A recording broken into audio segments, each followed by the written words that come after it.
try it that way. Well, it makes an MP3 file of it, right? MP4, I think. Oh, okay, yeah, whatever, whichever.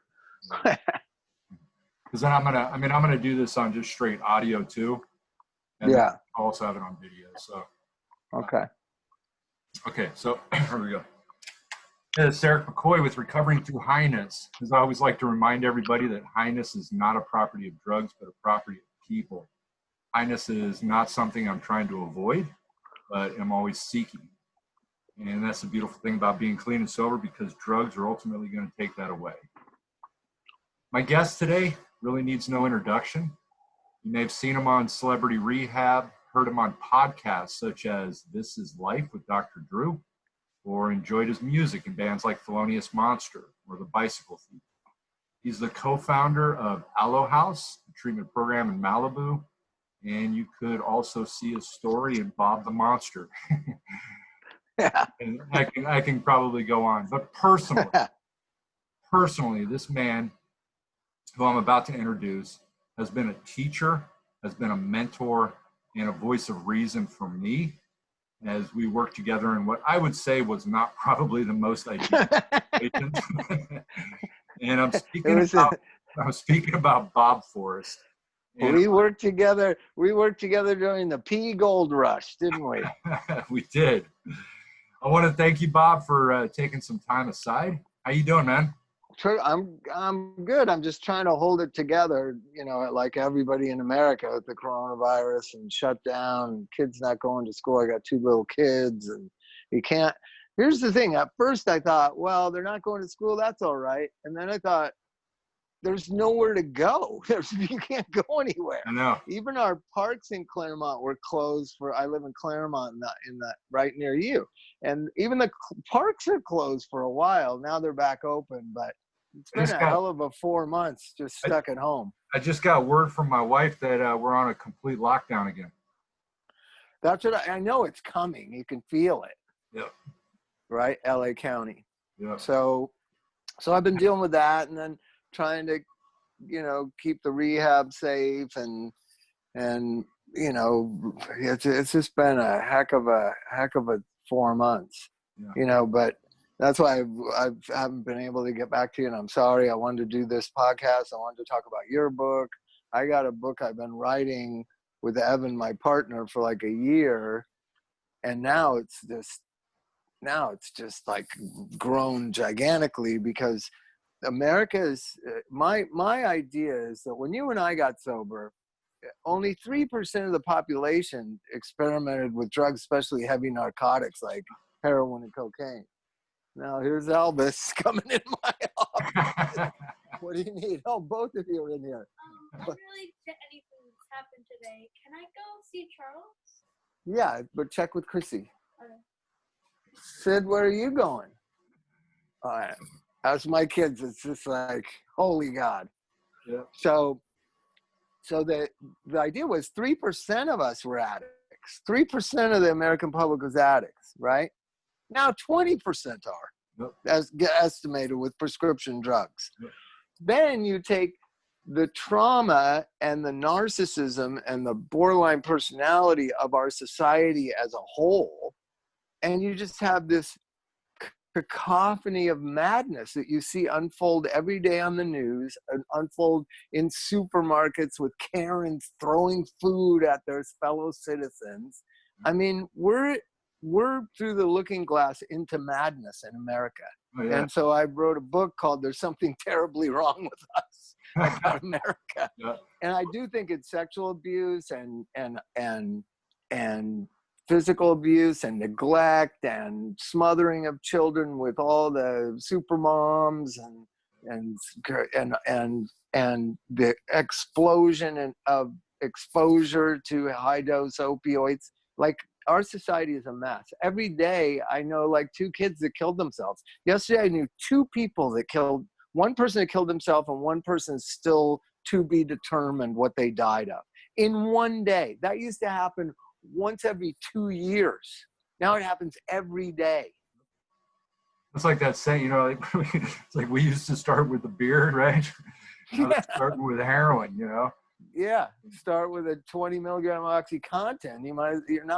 You're just a step or two away from shooting heroin when you're like 14 or 15 or 16. Took me I didn't really start doing heroin until I was like 24 or 25. I was scared of it, right? But I'm an old baby boomer, right? Yep. So I just think that the solutions that we found, which is the getting right-sized, right? That's probably what sobriety did for me most of all, is take this distorted sense of self that I had and this devastatingly insecure inner world and make it all kind of right-sized. That's what the humbling that sobriety brings to you, and that's what needs to happen to our society as a whole. People need to be humbled. Absolutely. Where's graciousness and kindness? And it's just unbelievable. I can't even, look at. That's what I talk about, and I say that in my book too. It's like, like in junior high or even early in high school, why are we teaching history and science and math? Why aren't we teaching self-esteem and caring about yourself and learning to love yourself, And Right. I think that's something that we don't teach. I mean, you got the parents, like you had said, that just coddle them, and coddle their kids and take away all the stress and take away all the anxiety that they're going to experience later in life. And I'm not criticizing the parents. That's what our social norms have become. Like super parenting, collaborative childhoods. This my kid needs me to be sitting in a chair, waiting on him hand and foot on a play date. No, they don't. They just need to go outside. That's why I found a few parents in the music community really that feel the same way I do. And I was over at a friend of mine's house that Elvis just asked if he could go over to Charles's house. The dad, I was over there the other day and they were swimming. They wanted to come inside and the dad said, "No, it's beautiful outside. You need to stay outside." And we weren't outside supervising how they play and that they get along. They're like three tweener boys. They're going to fight and not get along and they're going to have to work it out. And parents are you feel shamed by other parents if your kid acts out or punches somebody or pushes somebody down. This whole idea that kids zero tolerance, you know what I mean? Think about that. Yeah. Kids push each other down, but they have to learn how to resolve it. Elvis was going to a private school and we all decided I don't want him going to private school. I want him going to a school where he has to learn how to get along with everybody from all backgrounds, all ethnicities, all economic backgrounds. And so you can't act like an arrogant little prick at his school. He learned that pretty quickly. Yeah. But we are in a strange time, and our children are suffering because of it. Yep. And our children have suffered. This generation of the millennials and the Gen Z, the early Gen Zers, they've suffered because of the poor parenting in America. Mm-hmm. It's fantasyland parenting. And I'm not some tough tiger mom. I'm just saying, let your kids step on a rusty nail. What's the fucking problem? Yep, can't go outside because they might step on a rusty nail. You know what I mean? I stepped on a rusty nail. I'm fine. And then just get them a tetanus shot,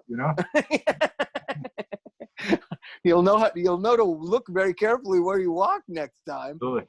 I think, and it's funny, we talked about it before with the, because I think the treatment industry is falling into that. Oh, they just coddle them just the same for profit. It's coddling for profit, right? I mean, we know that. Absolutely, with the therapists and enablers and. Well, that's another thing that happened since we started. I started being a counselor in 1999. When I say that to people that I work with, they're like, "God, that was a different century." Yeah. Right? So that was quite a while ago.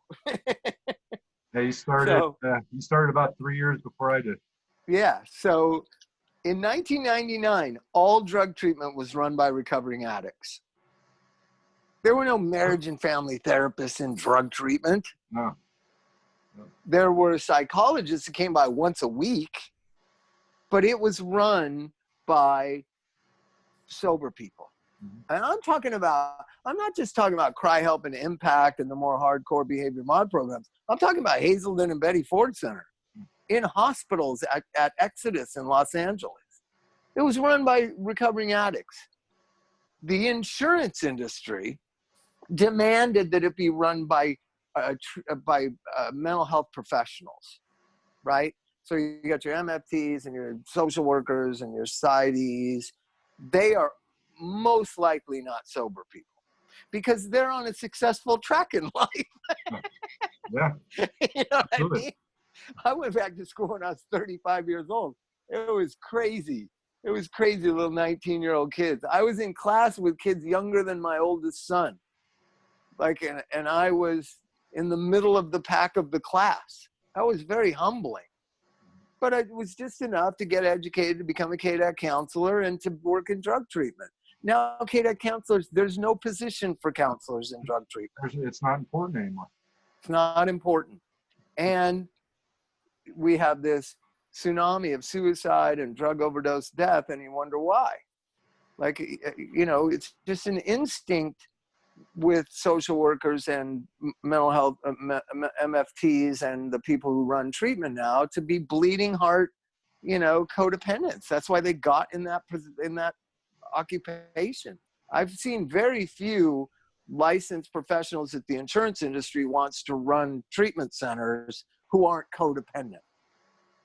And when you try to bring it up to them, they boo-hoo that as 12-step jargon and whatever. I'm just saying, you're not helping your client. I'll be brutally honest with you. You're not helping them by kowtowing to them and you know, rescuing them from the mess that they've made of their lives and blaming their parents for how their lives have turned out.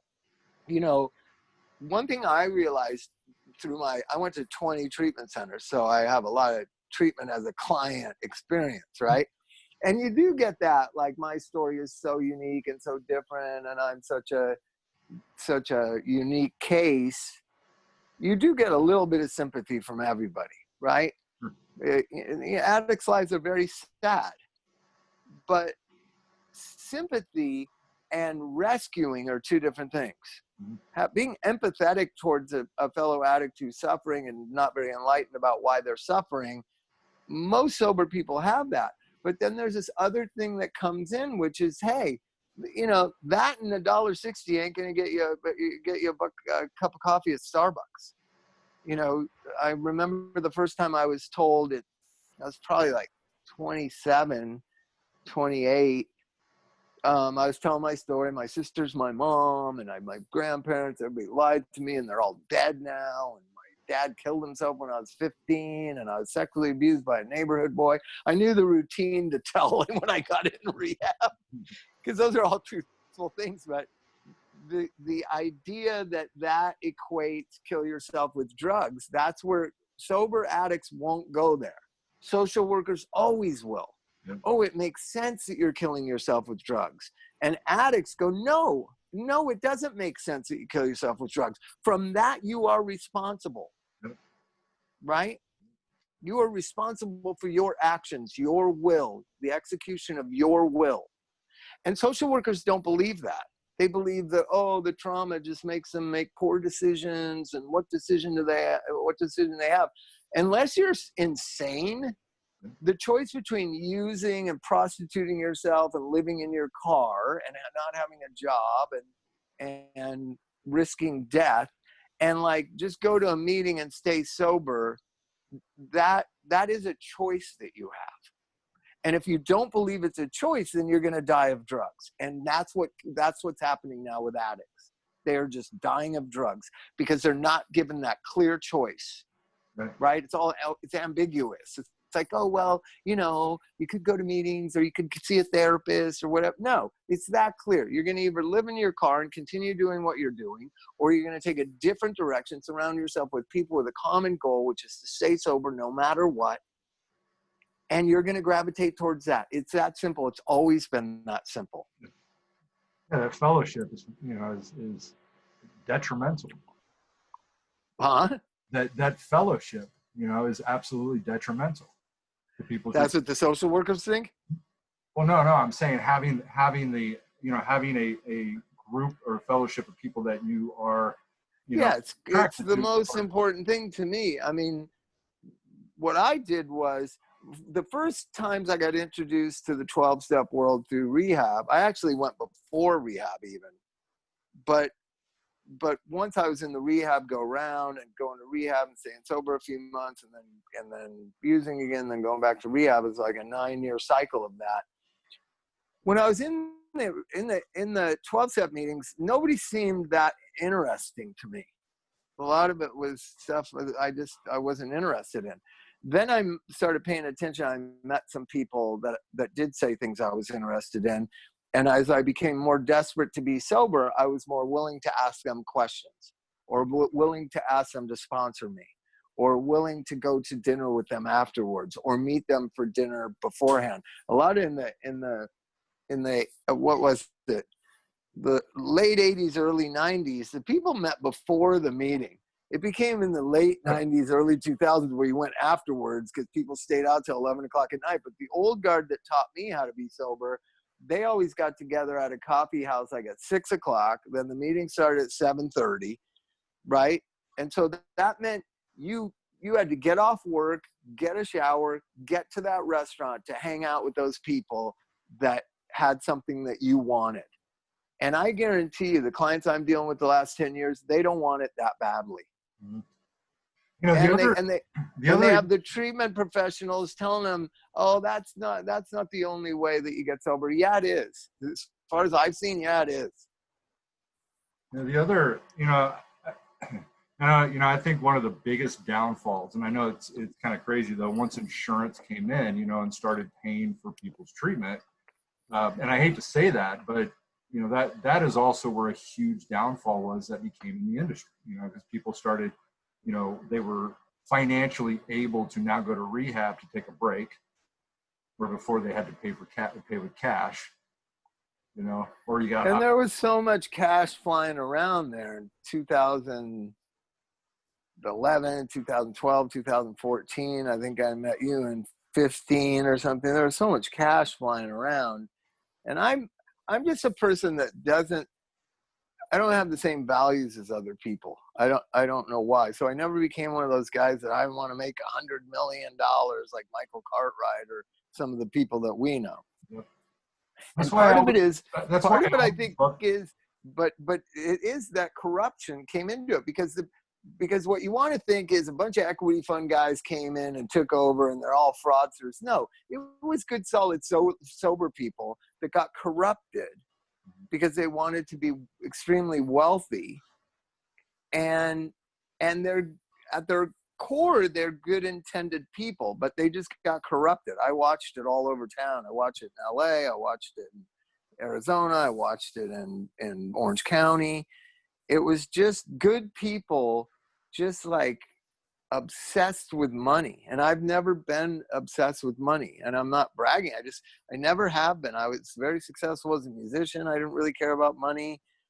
My dad was very successful. I grew up with money, so maybe that has something to do with it. I knew from a very early age, 8, 10, 12 years old, that money does not bring happiness. Yep. Like, you can be taught that in church, or you can be taught that by your parents, but unless you really experience it at a deep way, like I said, my dad was very successful, and then his business fell apart and he killed himself. Like, this idea of placing all your self-esteem and all your self-worth on what car you drive, or what yacht you can lease, or what private plane you can get on, that's what happened to the recovery industry. And I watched it. You watched it. Like, constantly talking about how much money clients have, and like, I don't care. Yeah, one thing I've learned: money brings fear. It brings fear. Yeah. Yeah, more fear on top of fear. Yeah, fear is the greatest destroyer of happiness. Well, that's for sure. It is. Right. I actually I put that a little bit in my book too, in the sense that appreciation, right? Appreciation is the strongest outbound form of love. It's the idea of giving of everything and asking for nothing, right? And your mind cannot be in the state of fear and appreciation at the same time. And so in that sense, and fear versus gratitude. I get it. But here's one for you. Like, I don't have fear of economic insecurity or fear of I need people to like me or be more important than I am. But I do have a fear of mortality because I have 2 small children. So when this coronavirus thing came up, I got really nervous. My doctor told me that I'm high risk because of my liver. And I was like, fear was there, right? And so, but fear can motivate you to make good decisions. That's why I've been on lockdown literally since the beginning of March. I've left the house maybe 20 times in 4 months, right? Because I don't want to die and leave 2 small children with no dad. And then I watch TV and these really unhealthy looking people are like at the beach and they're saying, fuck masks and stuff. Yeah. And I'm like, holy shit. And that's why the numbers are skyrocketing. I know. Yeah. But I mean, other than my liver, I'm pretty healthy, and I'm still listening to the powers that be because I do have a health problem, and that I was told a long time ago that I won't live. This is a good thing a doctor tells you, that I'm probably not going to live a natural life without a liver transplant. That didn't scare me though, because I knew what he was talking about. A couple of my friends have had liver transplants. And when he told me that about, I don't know, like 7 or 8 years ago, I knew I don't smoke. I haven't smoked in 15 years. I don't drink. I haven't taken drugs in 25 years. I live pretty healthy. I eat pretty healthy.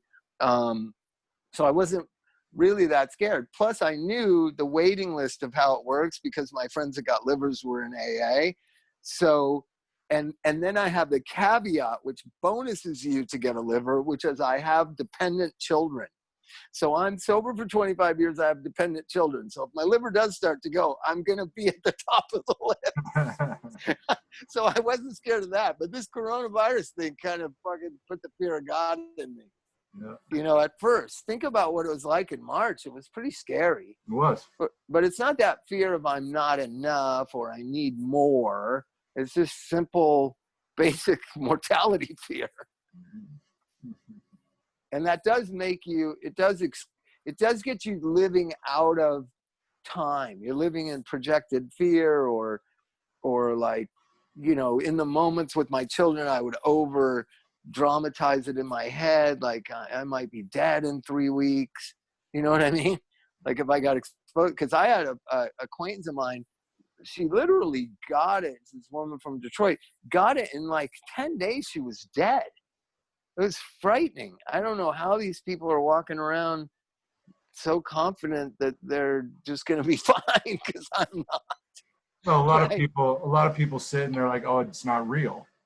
Not real. You hear this all the time, But these are probably the same people that believe that we never went to the moon or the world's flat, right? Right. Well, there's a book that a friend of mine recommended. The book Aerosmith, that the band Aerosmith named themselves after, is actually about a pandemic from like 1918, whatever, the flu pandemic. And somebody recommended I read it. I've read like 60, 70 pages. They literally had the same problems 100 years ago. People were saying it's not true. The Spanish flu, it's not true. They refused to wear masks. The same fucking thing 100 years ago. So everybody says things are so much different now. people Americans don't like being told what to do. People are people, right? Yeah. So, what I do have hope for the recovery industry, though, that we get back to the basics. I've been talking about that with you for 5 years. Yep. Just back to like sober people helping sober people, working in treatment, because insurance is paying less and less. So a lot of the people that had, dollar signs in their eyes are kind of getting out of it, getting out of the recovery business, which is good.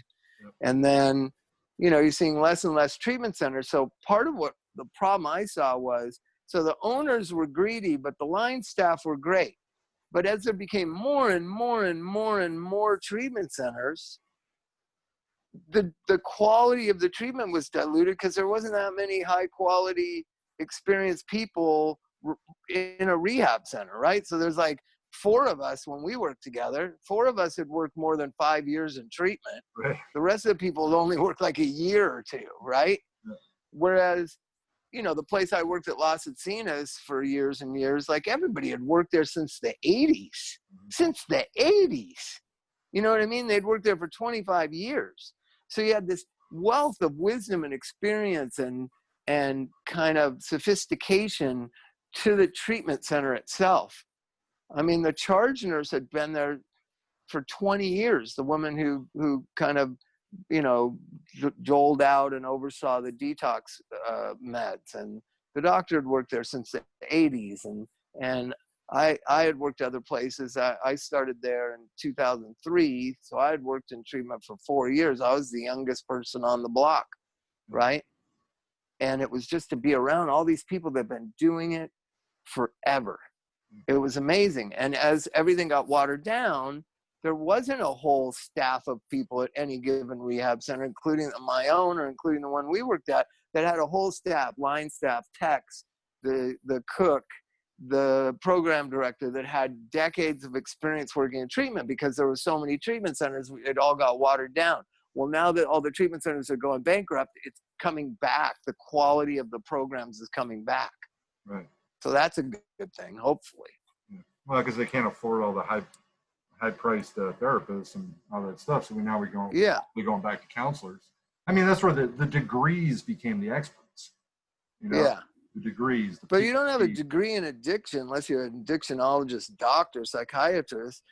You just have a degree in social work. You have a degree in marriage and family. I could never understand the marriage and family therapy. Like that, it's just, I don't know if you're an MFT. You probably are too. No. Are you? No. Okay. No, I'm certified for Katie. You're Katie, certified for Katie. Yeah. So, but a lot of my friends went back to school and got their MFTs because they're smart and they wanted to be able to make a living working in treatment. So there's a lot of sober people I know that are MFTs, but when that onslaught came on, they were all not sober people. Mm-hmm. And I think that changed the industry to be more psychobabble kind of focused and belly button focused. I ran a group in like 2007, 2008, and there was this great psychologist. She was in training and she was tailing me around the hospital for 2 weeks. And I ran a process group, a 10:15 a.m. process group. And then I debriefed with her because it was lunchtime and she was asking me questions about the group. And she said, you know, you seem to not react to when somebody shares or they start to break down and cry and share about abuse or whatever. And I said, well, you know, I try not to get too affected by their stories, right? And she said, well, kind of do you feel like you're blocked from it? Are you callous? And I said, no, I don't know if what they're saying is fucking true. They lie all the time. You should have seen the look on her face that a client might be lying, right? The stories I've heard. It never fucking dawned on her that they might be lying or exaggerating, right? We got duped one time. This kid who really we all should have known he was too young to have his story, but he starts unfolding it upon intake, and the intake that he's an Iraqi vet and he's seen things and he has PTSD. And so once it got down the pipe to me and Dr. Drew and the regular team, we were like, you know, we never thought twice about it. It's documented in the charts. He's an Iraqi veteran. And see, I knew there were so many warning signs that we all missed. So, right, we're tiptoeing around this guy and we're trying to get him into Wounded Warriors PTSD program. And, you know, with veterans, you tend to be, you know, because it's such a new trauma, right? Most traumas you're dealing with are from childhood. The veterans that were coming back from Iraq and Afghanistan, that was so new, the trauma they had. It was just like literally 11 months ago. So you tend to give them more time, give them more space and not push as hard. And so we're dealing with this kid. And then somebody suggested like, and he looked really young, but he was like 26 years old or something. He looked like he was 19. And so he was my caseload. So I had to do a call with his mother, and I called the mother, and I was asking some, just filling her in on family group and whatever. And I said, I just can't imagine what it's like to have your son have gone through this. And she said, gone through what? And I said, well, being in Iraq and whatever. And she goes, what are you talking about? And I was like, he's that he was in the armed services and then he went through Iraq. And she goes, he's never been in the armed service. And I was like, what? And I looked at the chart and I said his name, and she goes, yeah, that's my son. He's just a bullshit artist. That's what she said about her own son, right? Yeah. He's just a bullshit artist. So then I'm like, oh my God. And I go in his room. I go, dude, you were never in Iraq. And he goes, I know. I just say that because it really because he had been in a lot of psych hospitals and a lot of rehabs. And he goes, it just, it's a thing I say sometimes because I don't want to deal with anything. He doesn't want to talk about anything real. Yeah, he doesn't want to talk. So, it's a fun, that's what I love about treatment. I love it. Even the madhouse that we worked at. I love addicts, and I love the whole story of it. And I love the mishigash between staff and clients and staff and clients and clients. It's never boring. It's the right occupation for me. Yep. But it's sad now because it's all Zoom right now, right? Oh, yeah. It's such a bummer. Yeah, I'm teaching. So I'm teaching for people working to become counselors. On Zoom? On Zoom, yeah. Yeah. Jesus Christ. Should have bought some Zoom stock before all this. Right? I didn't even know what it was. I'm speaking at a Zoom AA meeting at 4:30 today. And then I got a Zoom, my own podcast, a Don't Die podcast. And at 7:00. So it's Zoom all day. Yeah. Right. So, one of the things I was reading through your book about the opioid epidemic, you're kind of too kind, really. Right. You try to act like the doctors were corrupt. Just like we saw our friends in the recovery industry get corrupted by money. Oh, yeah. Doctors were corrupted by money. Oh, yeah. There's no doubt about it. Sure. They can now that 500,000 people have died from it, and they can say, oh, we had no idea, we weren't educated enough, we weren't informed enough. That's just, I don't buy that. Mm-hmm. They knew what they were fucking doing. Mm-hmm. I understand why they're lying about it now, but I don't believe it. Yeah. Right?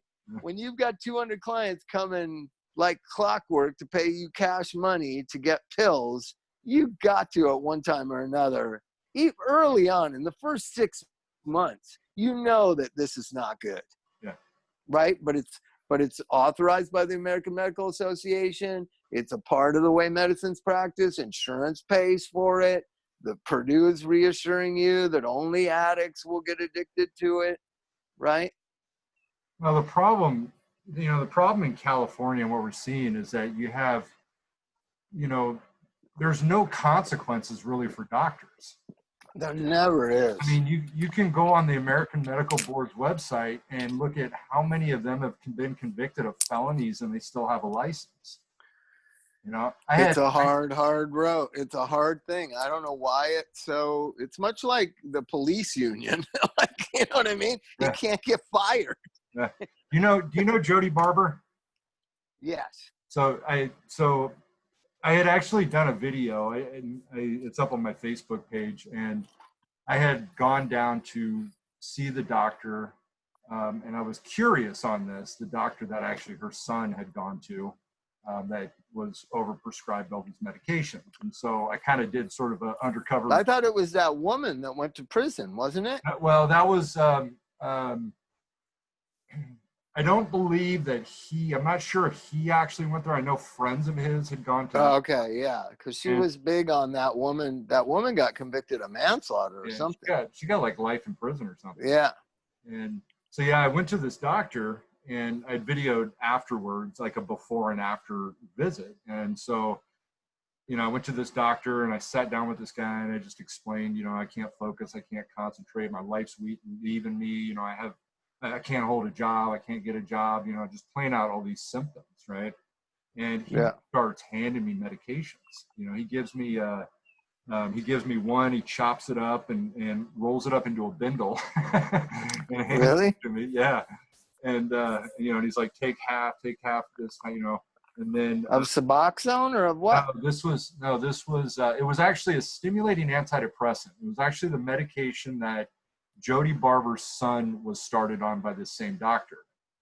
And then he gave me Wellbutrin, and then he gave me then like 7 days later he gave me Adderall. He gave me the strongest prescription of Adderall. He gave me 3 prescriptions at one time, and it was insane. And what was your diagnosis? ADHD?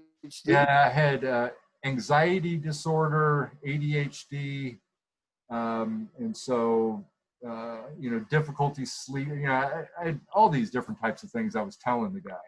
And he did no testing. There was no evaluations. There was him sitting there drawing a brain and saying, well, what is happening is, you're missing firing here. And his explanation.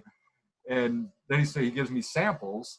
And then, within 6 days, he's sending them to the pharmacy. And then he has me come back in a week, and then he's giving me all this Adderall prescription. Literally gave me 3 prescriptions of Adderall in one visit. Right. And I was just like, oh my God, this is insane, And I could have played the other route and gone with, things for the, for opiates. Pain, back pain, whatever. But, I'm not wholly prosecuting Purdue and the doctors. I mean, the people themselves, America itself thinks that it is lacking somehow and needs drugs to become whole, right? So I mean, most of my family members are on like 4 or 5 different medicines. You try to ask them what they are, they don't even know why they're on them or what they're for. Yep. So we've just become this pill-consuming society, and it fit perfectly into introducing heroin to that pill-consuming society, which was OxyContin, right? The Adderall and benzos. I mean, so there's a Suboxone shortage because of the coronavirus, right? And so, you imagine the panic in kind of the Suboxone community. The people have been on it for years and years. They heard about it. They get nervous. They're going to different doctors. They're trying to store up a bunch of Suboxone. I thought, what if benzos just ceased existing? I bet you 20% of the society would have a seizure. Yeah. There's millions of Americans addicted to benzos and they don't even know it. Yep. Because I had a client in one of the second treatment program I worked in back in between 2005 and 2009. We had a client that came in, and he'd been seeing a psychiatrist who prescribed him like Xanax and Valium and these different benzos. Yeah. The guy never took it. He always took it as prescribed. As prescribed, yeah. And we could not get him off it entirely during the time he was in treatment. Right. And you could see the physical. They'd drop him down a half a pill. I know. You could see it. He's shaking, he's sweating. I mean, insane. Yeah, and probably, well, at least 1 in 5 young people take benzos and have since they were children. The parents are putting their children on benzos like 12 years old for anxiety, social anxiety, this thing, that thing.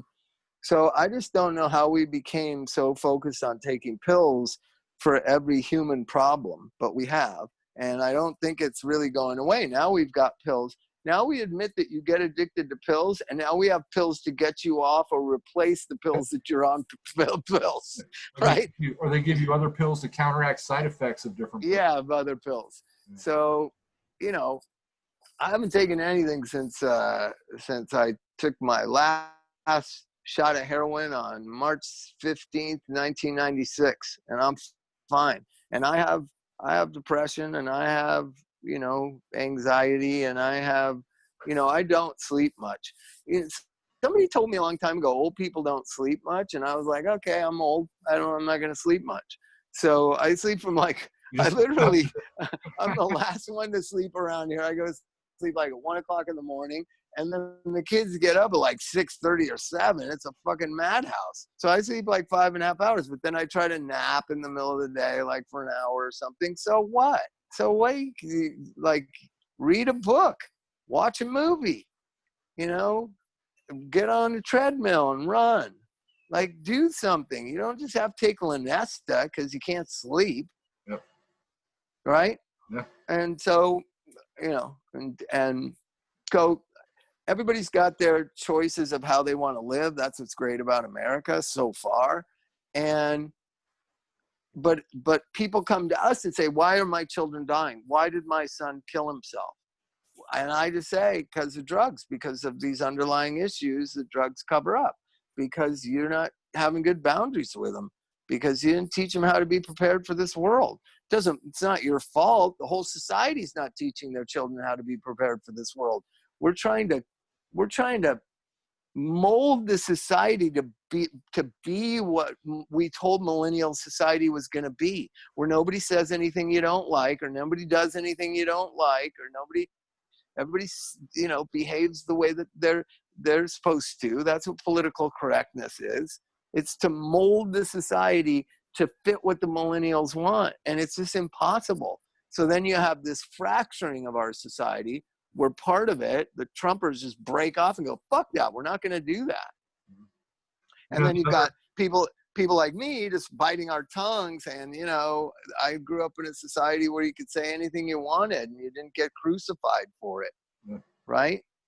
Well, that's the very other strange issue. That's the other issue. And I think that, and I do talk about this in the book too, is that like Tarasov, or these other, the duty to report, the duty to warn, and I honestly think that is another thing that's killing people, because, you have people that come into treatment and we basically say, oh yeah, we believe in confidentiality, right? We will hold your information unless you tell us you're going to hurt yourself, tell us you're going to hurt somebody else. And so please don't tell us, And so we want honesty. Well, there's a lot of shame about suicide is out of control. I mean, I think it's worse than the drug problem myself.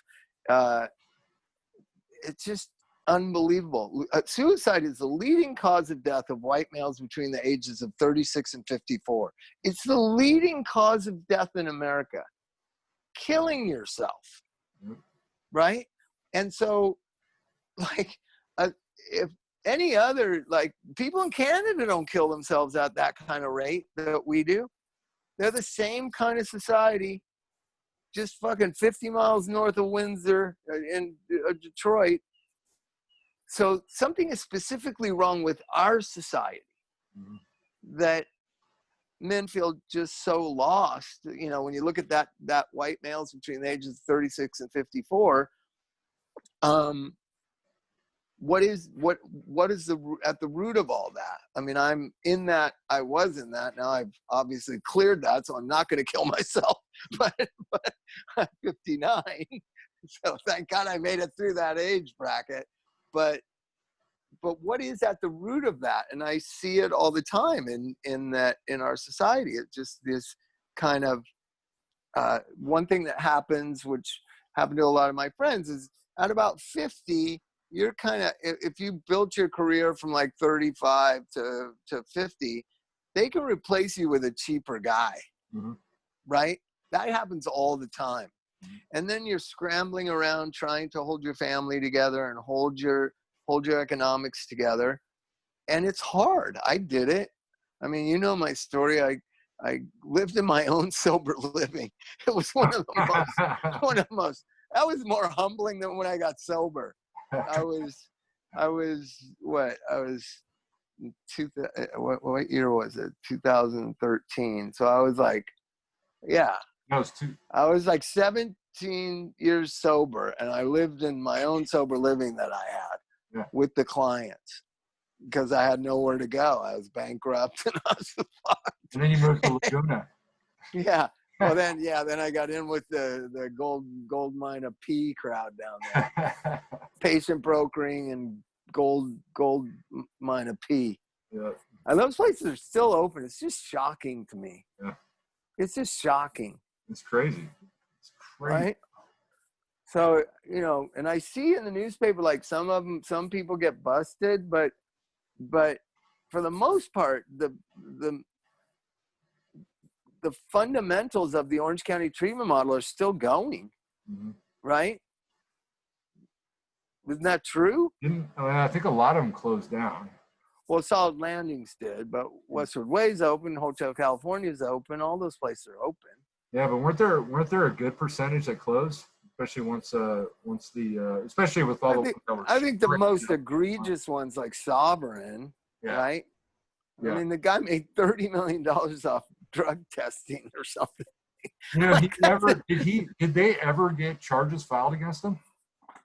I think he lives in India or something, doesn't he?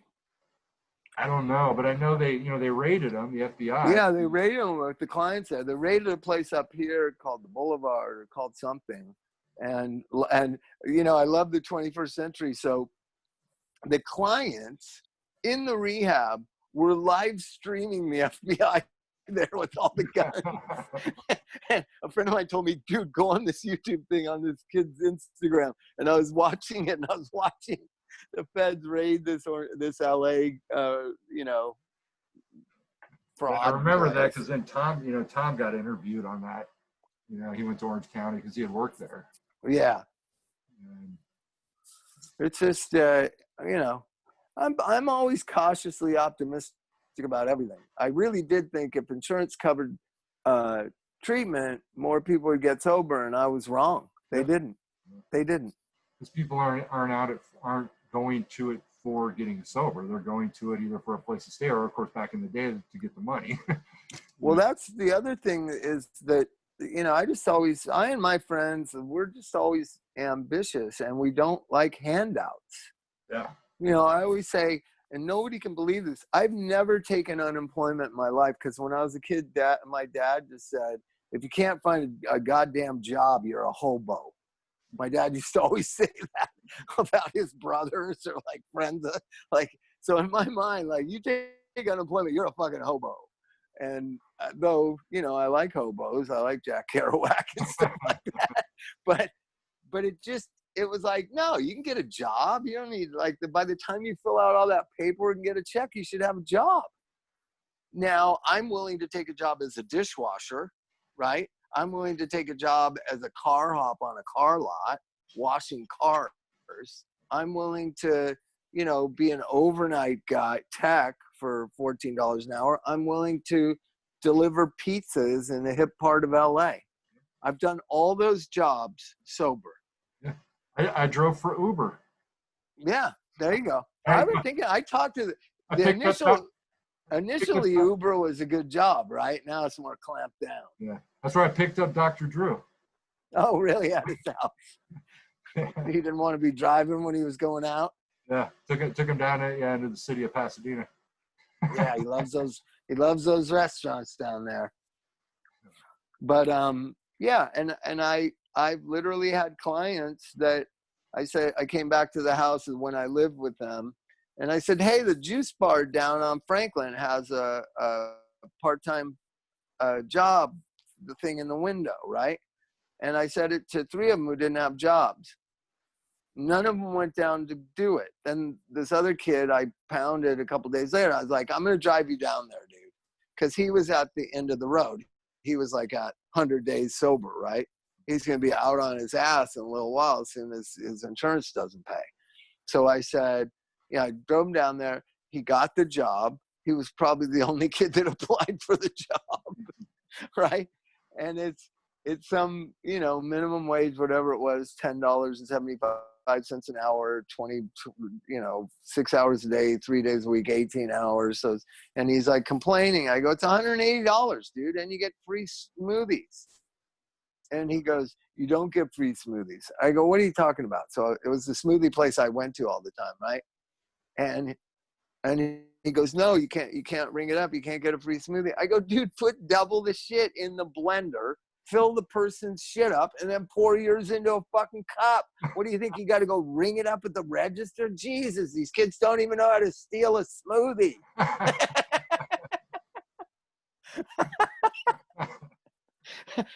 It's like, you know, when you're paying somebody $10 an hour, you got to expect they're going to steal a smoothie now and again.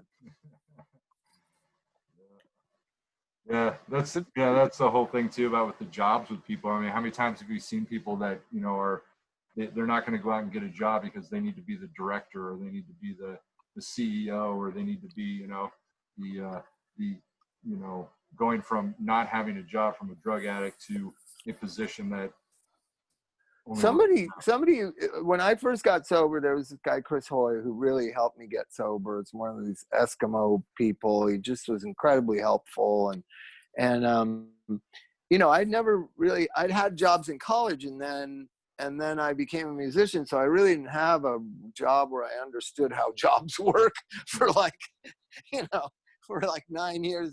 Like I was a musician from like 84 to 93. Yeah, so 9 years of having income, but not really punching a time clock. And then I had 3 years of homelessness and drug addiction. Then I get sober. And he said, Bobby, all it is you're selling your hours to somebody. Just look at it. You're selling your hours. You got 40 hours you're going to sell to somebody. You're going to sell it to the highest bidder. You're going to sell it to the place that will pay you the most money for your 40 hours. And you're not really good at anything, so it's not going to be that much money. And it really sat in my brain like, yeah, I don't work for them. I'm just selling them my hours. And I like that. And I always kind of dealt with my sober jobs, getting my life together there for the first few years as like, I'm selling my hours. You know, it's up to me. You know, they're not my boss. I'm just selling them my hours. Right? I tried to introduce that to some millennials. They didn't really get the concept. So how is Aloe Treatment Center doing? Well, it was scary in the beginning of coronavirus because when it first started breaking up, that we were going to be on lockdown, all the clients wanted to go home, and they all there was a big exodus. And so then, and there wasn't a lot of phone calls. So then we were in this tight spot. We didn't know what to do. So we started furloughing people, but then we applied for that PPP loan. And we got enough to get by, so we brought most of the people back. And then all of a sudden, so when did the shutdown start? Like March 7th or something? Yeah, something like that. Yeah. So by the end of March, we were hurting. But by the middle of April, the phone started ringing like a motherfucker, because I think all those people thought they wanted to be home with their loved ones, but they didn't. Right? And then it just kept coming, like more and more people. So I think initially it was scary because we were kind of empty, and we were kind of panicked for about a month and a half. And then it just started, the phone started ringing, and then it started ringing more. And now it's doing pretty much back to pre-coronavirus steady flow of people. And so we hired most everyone back, and we've had some infections of staff members, which was hard because they have to quarantine for 14 days, and you have to have somebody to do their job, right? So you're paying double,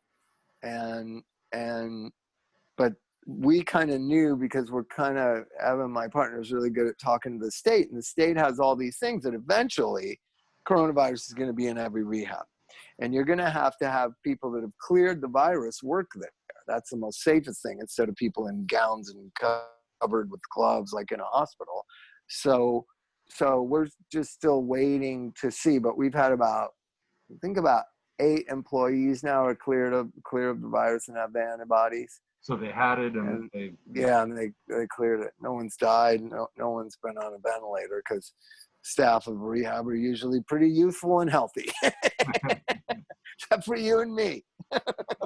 Right. So, the next phase is, it's probably gonna get inside. We have the temperature checks. We have no visitors. We have all that kind of stuff that the state recommends, and we've been pretty strict about it, so we haven't had it in our facility yet, but it'll get in. There's no way to kind of stop it, right? And then you do this thing where you have to take the people that are exposed and put them in one house together, and then you have to have people that have cleared the virus ideally be the people, the staff that deal with them. Yeah, are you accredited through Joint Commission? Yeah. Yeah, see, that's the whole reason they have emergency management, pandemic planning. Yeah. You know, when you do that.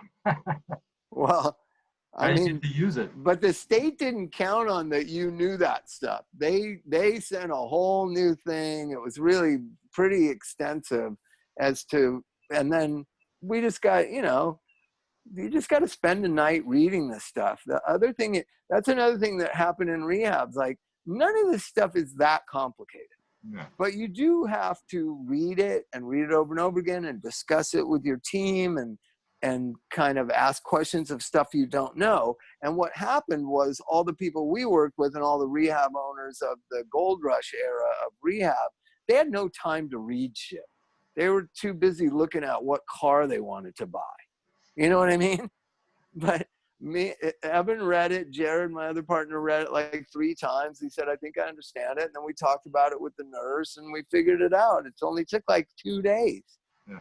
Not that difficult. But when all you care about is making money and the details of treatment are just a headache that you pay somebody else to deal with, I imagine some of those places are having a hard time understanding, right? Because then you'll look like Fauci and you'll just get attacked by the owners. You can't do that. Right. You can't do that. With no clients will want to be here. I can just see the arguments in Orange County now. Instead of do what the state tells you to do what you said in your policies and procedures you would do when you got JACO, do it. Mm-hmm. It's not that hard. Is it a pain in the ass? Yeah. Owning a business is a pain in the ass. if you do it right. If you care. If you care. But, the temperature thing, it's weird. I'm so conscious of my temperature. Like, I've gone there and had sometimes my temperature is like 97.3. Sometimes it's like 99.6. And I just wonder, like, because you always think my temperature, if you're healthy, it's 98.6. And if you're unhealthy, it's like 100. But actually, your temperature goes back. I've had my temperature taken so many times. Like, it's unbelievable how much it goes back and forth. And when it's 97.1, you're thinking like, oh my God, am I freezing? Am I going to die? But, and it's fun stuff to learn, like, and one of the people that I know that got it pretty bad and was on a ventilator and came back, like, he's a pretty unhealthy guy. So then that gave me a lot of hope that there are medicines, there are treatments, they are kind of zeroing in on it. And I think that reflects in the death rate. I know it's been this war between the federal government and the CDC about what to look for, but I try to apply common sense to everything. Like, listen, the death rate was skyrocketing during the New York era of this in April, right? And it's kind of leveled off and it's kind of stayed pretty consistent. It's not to say that every human life isn't a bummer, but it's not 1 million people like I thought it was going to be, right? And hopefully we'll get a vaccine, and hopefully, one thing I heard that is good is this plasma shot that you get if you're infected and you get antibodies from somebody that's cleared it, but they don't have enough of them. So then you're like choosing who gets that. It's crazy. This has exposed so many inadequacies in the American medical system. It's incredible. Like, and the thing about race, and I believe that because I work in Malibu, I got what seemed like the flu and I was getting scared. So, I called the most direct urgent care from where I was. It was at Lost Hills in the 101 freeway, right next to Whole Foods, right? Right. In the richest part of Southern California. And there was literally no one there. I drove in, they put the thing way up my nose, and in 24 hours, it turned out I was negative. And then you see these long lines in metropolitan areas like Pomona, where I live, down at the fairgrounds, these hours and hours of waiting in line. That's just a failed system. And that's something I've physically seen. In Malibu, there's no lines. There's a whole medical staff, all in gowns, all waiting to swab people, and there's nobody there. In Pomona, a more disimpoverished part, a more working class part of Southern California, there's lines of thousands of cars waiting hours. That's a broken medical system. Absolutely. Right? Absolutely. But if you're smart and you're from Pomona, like, go up to Malibu and get tested. Well, I have a student who thought she actually had it. And, I thought I had it. And she was running around and could not find a test, or at least one that she could even afford. And she lives down in, I live in Pomona. She was out in like the Upland area, Rancho area. Yeah, they had it at the fairgrounds where the drag races are. Yeah, she could not. And I think they shut that down for a little period of time. Did they? She finally got a test yesterday and came up negative, luckily. Wow. But yeah, it was. She kept sending me texts that they. Well, I can tell you why that probably is. I mean, because of my liver and because of the situation, because I work hard and whatever, I pay $837 a month for health insurance. That's a lot of fucking money. Yeah. So I have good insurance that every urgent care in Southern California wants access to, because they're going to, probably charge $1,000 for that test, or $500, right? And that's just not right. Everybody should have my health insurance. Same as the schools. And you wonder why we have a sick society. We have a broken school system. We have a broken medical system. Everything is not equal. It's not fair. Mm-hmm. And it could easily be fixable, if we didn't have divided political allies overseeing those two things: schools, healthcare, policing, right? We can fix the policing, we can fix the healthcare system, we can fix the schools, but not if one side's going to say there's nothing wrong with the schools and the other side's going to say the schools are the worst place ever, and we don't address anything. We just keep hating each other. And that's all trauma. What is that? Eric, you've been around it for 25 years. That's all trauma. Yeah. It's having to be right. It's narcissism. It's borderline personality disorder. And it's entrenched in our society. And that's why we can't fix things anymore. Right? And so that's what I'm focused on in my book, is like, how do we fix this? And I believe in corny things like love and respect and tolerance, not the most popular things right now. That's always what I say. If you read my book, that's where I stand. I want to say this real quick. I looked on you guys' website, and I'm going to say a quote that they say you said. Yeah. But it fits perfectly, because this was one of the things, with you, Bob, that was always a big inspiration. But this is the quote: "I want to treat addicts with dignity, love, and compassion. I'm going to be honest with them. I'm not going to be mad at them if they don't like what I'm trying to help them accomplish. If they fail or stumble or am defiant, I'm not going to get into arguments with them. I just want to love, help, encourage, nurture, and steer people in a more positive direction of life." That's my belief. That's me. Love that. I said that off the top of my head one time when they were interviewing me for the movie. And so then Evan said, like, that is you in a nutshell. That's what I believe. I don't argue with people. What's the point of arguing? I'm not the one. In the case of the addict and the counselor, I don't feel threatened by them not liking what I'm saying. Because I know in my heart of hearts, it's true what I'm saying, right? But if you can't see it and you can't hear it and you can't understand it, it's not going to help you. Yeah. So I don't need to argue with you. I just need to kind of say, okay, well, I don't know what to tell you then. Like, what are the other options? Well, right? if you want to get people to stay in treatment, and this is something I'd always worked so hard at, was that, and the number one thing is you don't argue with them. Right. Or impose your will. It's just a battle of the wills. I see counselors do it all the time. Like, so that we can expect that the client's will is discombobulated and ill executed, right? Yeah. And then the counselor, I've had clients say things to me like, fuck you, you're a celebrity ass kisser or whatever. And I'm like, yeah, I guess sometimes. Like, why is that so upsetting to you? I'm sitting here with you right now. You're not famous. Like, you know what I mean? So to just diffuse it and try to get towards love and try to get more into that soft spot of connection, right? But if I impose my will on them and berate them or kick them out or try to be a big shot or whatever, I've just reinforced what they believed, what they stated they believed about me, which can do irreparable damage, can cause death to them.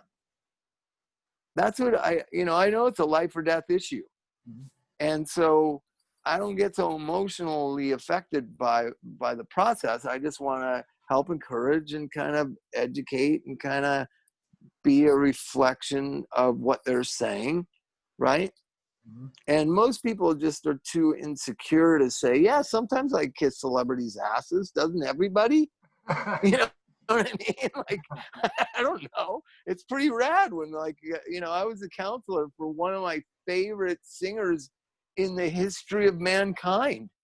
Like, and I told him that. I go, dude, since I'm 13 years old with my headphones in my room listening to your albums, it's a really weird thing to be your counselor. And he goes, because he had been in a lot of treatment centers, he goes, I've always thought that's what the experience that counselors have with me, but you're the first one to ever fucking admit it.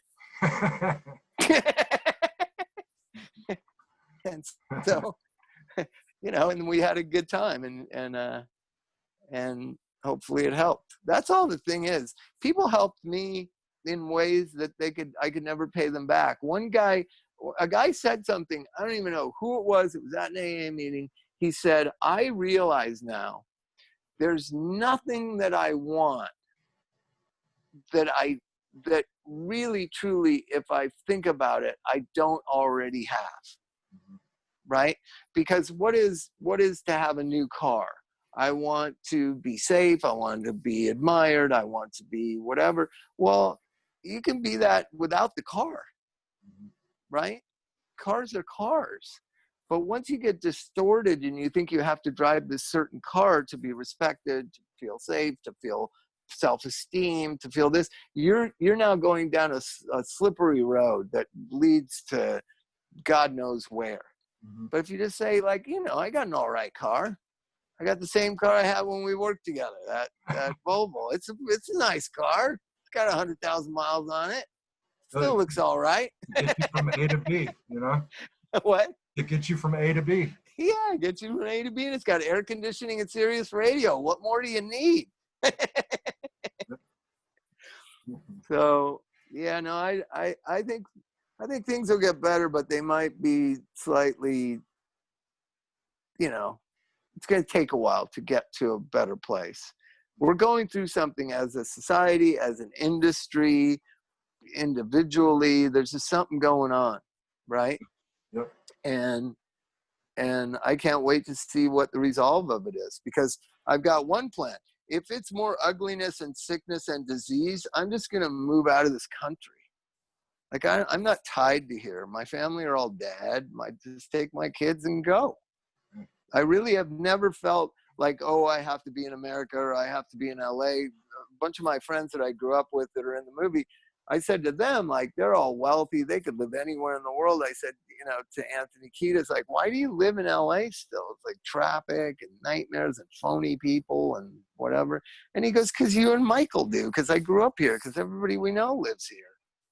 That's community, yeah. Right? So that's why I live here. But if it gets unbearable, if you can't even go to the supermarket without people yelling at each other and calling each other racist. I was at Target and some woman called another woman a racist. What had nothing to do with racism. She doesn't like masks, right? And so it gets so ugly so quickly nowadays, right? Within a matter of seconds, it goes from like people just shopping next to each other to ugly, on the verge of violence.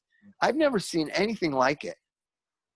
But I have a feeling we're working something out and we're going to either get to a better place or I'm just going to move to Mexico or something. I don't know. I know they won't have me in Canada because all my felony convictions. Right. I've gone to Canada twice and it takes like 4 hours for them to sort through everything. They take me in a room. They're like, why are you coming to Canada? I was like, oh, I have to go to this film festival. And, you know, why are you going to the film festival? Because there's a movie about me at the film festival. And they're just looking at my record, like 19 arrests, like 4 felony convictions. Like, what movie? I was a drug addict and I got in a lot of trouble and now I'm sober and now I try to help people. And you're not connecting the dots that not every human being is that printout that you have in your hand. Yeah. That there is redemption, that there is forgiveness, that there is triumph, right? Yeah, I got the computer doesn't say triumph. It doesn't say redeemed. It doesn't say doing better. It just says what happened. Yeah, I mean, if you've been arrested and your felonies are 20 years ago, 30 years ago, it's like, come on, I know Canada's pretty strict about it. I got the same thing. I got a ton of felonies from 2002. I took the kids to Paris 2 years ago. No problem in Paris. You can just go right into France. They don't give a fuck. But Canada, they're like, hey, hold on now. We don't want you, eh? We don't want you, Ozer. Well, I got to get going. Yeah, man. I'm so happy to have done your podcast, and we'll get together soon. As soon as this thing, there's got to be a vaccine soon, right? By the end of the year or something. I hope so. I'm ready to get out, do some stuff. Well, at a certain point I went nuts and I was like, I don't care now. I just want to go somewhere. And there's nowhere to go. Like you can go to Target and Vons. That's about it. And my wife and I have been talking about our anniversaries at the end of this month. And, we want to go. Oh, shit. What day is it? What day is it right now? It's the 13th, July 13th. Oh, God. Okay. My anniversary is in July. You just scared the shit out of me. I thought I might have forgotten it. Yeah, mine's July 30th. Mine's the 20th. Holy God. No, I knew that. It's so weird. Like, you don't know what day it is. Like, what, I know it's Monday today, but that was because we always get together for breakfast with my wife's family on Sundays. And so, but like come Wednesday, I'm not going to know whether it's Wednesday or Thursday. Like every day is Groundhog's Day. I know, seriously. I know it's July because it's 104 degrees. Yep. All right, brother. Well, have a great time. It's great to talk with you. Yeah, I want to thank you for coming on here, man. Thanks for having me. Talk to you soon. All right, man. Take care. Okay, bye-bye.